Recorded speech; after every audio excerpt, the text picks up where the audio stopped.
Кудайдын чакырыгы 16 январь.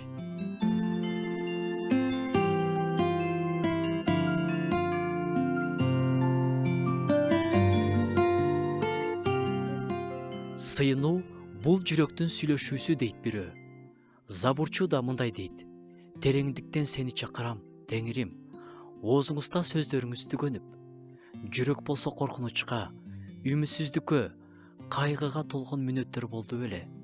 Болгон болуш керек деп ойлойм. Менде да болгон. Ошондой мүнөттөрдө туура сөздөрдү, кооз сөздөрдү да издебейсиң. Жүрөк гана Кудайдын алдында боздоп ыйлайт. Андан гана жардам күтүп жүрөк кыйкырат. Так ошондой сыйынуулар асмандын катмарларын тешип өтөт. Кудайдын алдына барат. Сыйынуу туура түзүлгөн сүйлөмдөр, жатталган сөздөр гана эмес. Сыйынуу бул Кудайга кайрылган үн, кээде ыйлаган, кээде кубанган, ыраазычылыкка толгон, кээде сөзү жок эле жүрөктүн онтогону. Дөөттүн куугунтук алдында жүргөндө аскалардын арасында сыйынганы эсиңиздеби? Жунус чоң балыктын ичинде жатып сыйынганычы? Анна Кудайдын алдына келип ыйлап, үн чыгарбай сыйынганычы? Кудайдын алдында чын жүрөктөн чыккан, болгону болгондой сыйынуулар баалуу.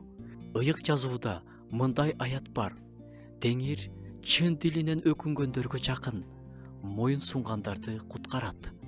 Көзү көрбөгөн Бартимей сөз тандап отурбай эле Ыйса өтүп баратканда дөөттүн уулу Ыйса мага жардам бер деп кыйкырган. Ал кыйкырык Ыйсаны токтотуп, ал Бартимейди ошол жерден айыктырган. Жүрөк кайгырганда, кыйналганда Кудай менен сүйлөшүүнү издейт. Кудай, жардамга кел, сенсиз мен эч нерсе кыла албайм деп кыйкырат андай жүрөк.